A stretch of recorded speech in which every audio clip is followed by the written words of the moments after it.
శ్రీమాత్రే నమః. అందరికీ నమస్కారం అండి. వారాహిదేవి నవరాత్రులు మొదటి రోజు అమ్మవారిని చక్కగా కలశ స్థాపన చేసుకుని పూజ అయితే మొదలు పెట్టేశాను. ఇక ఈ 9 రోజులు కూడా అమ్మతో హడావిడి ఇంకా మామూలుగా ఉండదన్నమాట. ఏదో నాకున్నంతట్లో నా స్తోమత కొద్దీ అమ్మని అలా చక్కగా కలశ స్థాపన చేసేసుకుని ఇదిగో అఖండ జ్యోతి ఇలా వెలిగించుకున్నానన్నమాట. అఖండ జ్యోతి ఇలా వెలిగించుకుని శ్రీచక్ర స్థిత ఎంత బాగుందో చూడండి. ఈ అఖండ జ్యోతి దగ్గర శ్రీచక్రాన్ని చూస్తుంటే ఎంత బాగుందో. ఈ దీపంలో కూడా నాకు అమ్మవారి ప్రతిరూపమే కనిపించేటట్టుంది. చక్కగా ఇక మన బుజ్జి తల్లిని వరాల మూటని గారాల కుట్టిని నాకు ఉన్నంతట్లో నా స్తోమత కొద్దీ అలంకరించేశాను. మరి మీరు బంగారు తల్లిని చూడాలి కదా. ఇదిగో చూడండి, వరాల కుట్టి చక్కగా అలంకరించుకుందన్నమాట. ఏదో నాకు ఉన్నంతట్లో నా స్తోమత కొద్దీ ఎప్పుడూ లలితమ్మకి శ్యామల నవరాత్రుల్లో ఎలా పెడతానో అలాగే ఇప్పుడు కూడా చక్కగా నాకు ఉన్నంతట్లో నా స్తోమత కొద్దీ ఈ వరాల కుట్టిని అలా రెడీ చేసి కూర్చోపెట్టేశాను. అమ్మ ఇలా సింపుల్గా జరిపించేసుకోవాలని చెప్పింది అనుకుందేమో, నాకెంత భాగ్యాన్ని ఇచ్చేసింది బంగారు తల్లి.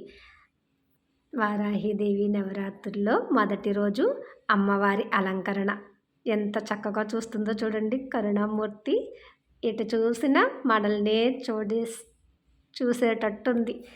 నాకైతే ఏం చెప్పాలా ఏంటో అని ఆలోచించుకుంటూ ఉంటున్నానే కానీ ఎక్కువగా మాట్లాడుతున్నాను అన్నమాట. కానీ అమ్మ పైనే ఉందన్నమాట నా ధ్యాస అంతా కూడా. ఎంత బాగా చూస్తుందో చూడండి. వారాహిదేవి నవరాత్రులు పూజ చేసుకోవడానికైతే ఏమీ భయపడాల్సిన అవసరం లేదండి. మీకున్నంతట్లో మీకు స్తోమత కొద్దీ పూజ అయితే జరిపించుకోవచ్చు అన్నమాట.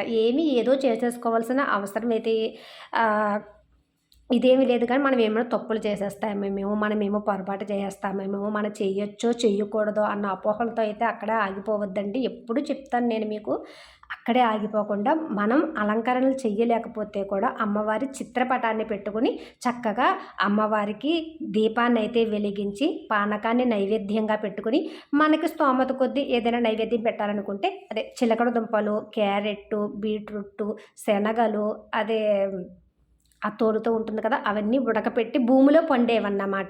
అమ్మవారికి భూమిలో పండేవి నైవేద్యంగా సమర్పించుకోవాలన్నమాట. మనకు ఉన్నంతట్లో ఒక్క చిలకడ దుంప ఉడకపెట్టి అమ్మవారికి నైవేద్యంగా సమర్పించవచ్చు. ఒక క్యారెట్, ఒక బీట్రూట్ మనకు ఉన్నంతట్లో మనకు స్తోమత కొద్దీ అమ్మవారికి నైవేద్యం పెట్టి, మీ దగ్గర చిత్రపటం కూడా లేదనుకోండి, జ్యోతిని వెలిగించుకోండి. ఒక దీపాన్ని వెలిగించి ఆ దీపంలోనే అమ్మని చూసుకుంటూ చక్కగా పూజ అయితే చేసుకోవచ్చు. మనకు ఉన్నంతట్లో అదే మనకి తెలిసినంతట్లో అన్నమాట. ఏదైనా అమ్మవారి ద్వాదశ నామాలు అవి ఉంటాయి, అవి తెలిస్తే అవి మంత్రజపం చేసుకుంటూ అమ్మకి కుంకుమతో కానీ పువ్వులతో కానీ అక్షతలతో కానీ అర్చన చేసుకోవచ్చు. అలా మంత్రాలు తెలియని వారైతే శ్రీ వారాహిదేవిన్యే నమః అది ఒక్కటి చాలు. ఆ మంత్రాన్ని అలా పఠిస్తూ అమ్మని చక్కగా పూజించుకోవచ్చు అన్నమాట. మనం చేసే తప్పులకి ఆవిడ ఏమైనా శిక్ష వేసేస్తుందేమో, మనం చెయ్యొచ్చో చెయ్యకూడదో అని అస్సలు ఆగిపోవాల్సిన అవసరం అయితే ఏమీ లేదండి.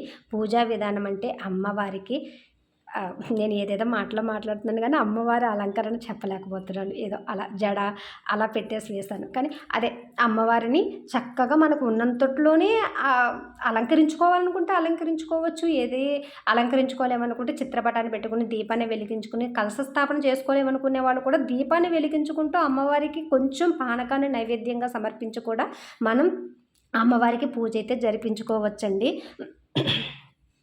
అయితే అమ్మవారికి అదే మన వారాహి అమ్మకైతే రాత్రి వేళలోనే ఎక్కువగా పూజ అయితే మొదలు పెట్టుకోవాలన్నమాట. ఆవిడ రాత్రి వేళ ఎక్కువగా సంచారణ చేస్తూ మనలందరినీ లోకాన్ని రక్షిస్తుందనేసి మన దీపవర్ణంలో కూడా చెప్పుకున్నాం కదా ఇంతకుముందు. అమ్మవారికి ఎప్పుడు కూడా రాత్రి వేళల్లోనే అమ్మవారిని అయితే పూజించుకోవాలి. 7 దాటిన తర్వాత చక్కగా దీపాన్ని వెలిగించుకుని అమ్మ ముందు అలా చూస్తూ అమ్మని చూస్తూ దీపాన్ని చూస్తూ కుంకుమలతో పువ్వుతో కానీ శ్రీ వారాహిదేవిన్యే నమః, శ్రీ వారాహిదేవిన్యే నమః మీకు 9 సార్లు, 11 సార్లు, 21 సార్లు, 108 సార్లు అలా అమ్మ మంత్రాన్ని జపించుకుంటూ కుంకుమతో అర్చన చేసుకోండి. మనసు చాలా ప్రశాంతంగా ఉంటుంది. ఆ జ్యోతిలో నుంచి వచ్చే ఆ జ్యోతిని చూస్తూ మనం కుంకుమార్చన చేసుకుంటే అందులో ఉన్న కలిగే ఆనందమే వేరన్నమాట. ఆ రాత్రి వేళలో మనం నిద్రపోయే సమయానికైనా అమ్మని అలా ఈ 9 రోజులు కూడా ఎక్కువగా అర్చించుకోవచ్చు. వారాహిదేవి నవరాత్రుల్లో మనం ఏమి చేయలేమేమో, చేయకూడదేమో, ఇంట్లో మనం వారాహిదేవిని పూజించుకోకూడదేమో అన్న అపోహలతో మాత్రం మీరు అస్సలు అక్కడ ఆగిపోవద్దండి. మీకు ఉన్నంతట్లో మీకు స్తోమత కొద్దీ అమ్మవారి చిత్రపటాన్ని చూసుకుంటూ, దీపాన్ని చూసుకుంటూ, కలశాన్ని చూసుకుంటూ అమ్మనైతే మాత్రం పూజించుకోవడానికైతే ప్రయత్నం చేయండి. నాకు ఉన్నంతట్లో నాకు స్తోమత కొద్దీ నాకు కలిగినంతట్లో అమ్మ ఇలా చక్కగా నా చేత అయితే పూజ అయితే జరిపించేసుకుంది. ఈ అఖండ దీపం వెలిగించిందే ఆ అఖండ దీపంలో కూడా నాకు అమ్మే కనిపించేస్తుందన్నమాట. ఇక ఈ వరాల కుట్టిని, గారాల కుట్టిని నాకు ఉన్నంతట్లో నాకు స్తోమత కొద్దీ అలా అలంకరించేసుకున్నాను అనమాట. అసలు నేను రాత్రి వేళలే ఉదయం తెల్లవారుజామునే 4:30కి అమ్మకి కలశ స్థాపన చేసి దీపం అఖండ జ్యోతి వెలిగించేసుకుని అమ్మవారిని అలంకరించేసుకుని పూజ అయితే జరిపించేసుకున్నాను. మళ్ళీ రాత్రికి అమ్మ పూజ అయితే ఎక్కువగా ఉంటుందన్నమాట. అంటే అమ్మకి అదే లలితా సహస్రనామం, ఖడ్గమాలాధార స్తోత్రం ఇవన్నీ రాత్రి వేళలోనే ఎక్కువగా అమ్మకి స్తోత్రనామావళి అది చేసి దీపధూప నైవేద్యాలతో ఎక్కువగా పూజ అయితే ఉంటుందన్నమాట. అప్పుడు నాకు నైట్ 10, 11 అలా అయిపోతుంది. నాకు పూజ అయ్యి అన్ని స్తోత్రాలు అయ్యి చదివేటప్పటికి నాకు లేట్ అయిపోతుందన్నమాట. ఇక అమ్మవారి వీడియో అది మీకు పెట్టాలంటే రాత్రి వేళ పెట్టడం కుదరదు. ఉదయాన్నే ఎడిట్ అది చేసి అమ్మవారిని మీ అందరికీ ఉదయం చూపిస్తానన్నమాట. బుజ్జి తల్లిని చక్కగా మీరందరూ కూడా మీకు తెలిసినంతట్లో మీకు ఉన్నంతట్లో నిత్య దీపారాధనలో అమ్మని అయితే కీర్తించడానికైతే ప్రయత్నం చేయండి. మరి మీరైతే అక్కడే ఆగిపోవద్దు అన్నదే నా భావం. అందుకే నేను ఇన్నిసార్లు చెబుతున్నాను అన్నమాట. నిత్య దీపారాధనలో అయినా తప్పకుండా ఒక జ్యోతిని వెలిగించుకుంటూ మీకు ఉన్న దాంట్లోనే అమ్మకి పెట్టేయండి. ఏది పెట్టలేరనుకుంటే కనీసం బెల్లమైనా కూడా పెట్టేసి నైవేద్యం పెట్టేసి పూజ చేసేసుకోండి. మరి అది ఈ వారాహిదేవి నవరాత్రుల్లో నాకు తెలిసినంత వరకు అమ్మ గురించి మీ అందరికీ చెప్పేశాను. మరి ఈ 9 రోజులు కూడా నాకు ఉన్నంతట్లో నా స్తోమత కొద్దీ అమ్మవారిని అలంకరించేసి మీ అందరికీ చూపించేస్తాను. అదండి. మరి దగ్గరగా చూడండి. ఇంకొకసారి అమ్మని అలా చూసేసి మళ్ళీ రాత్రికి అమ్మకి చక్కగా పూజలు అయ్యి చేసేసి మీ అందరికీ కూడా చూపించేస్తాను. అమ్మ గురించి ఎంత చెప్పినా తక్కువగా ఉంటుంది.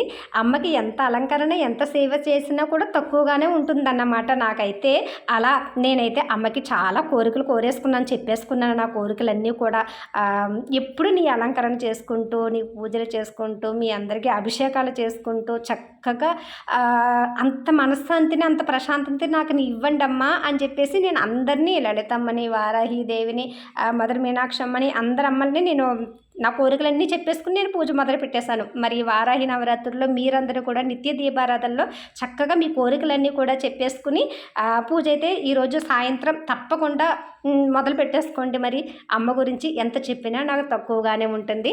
అమ్మతో నా అనుబంధం, అమ్మ సేవకి నా జన్మధన్యం, అమ్మ పాదాలకు సర్వం అంకితం. ఉంటానండి. మరి శ్రీమాత్రే నమః.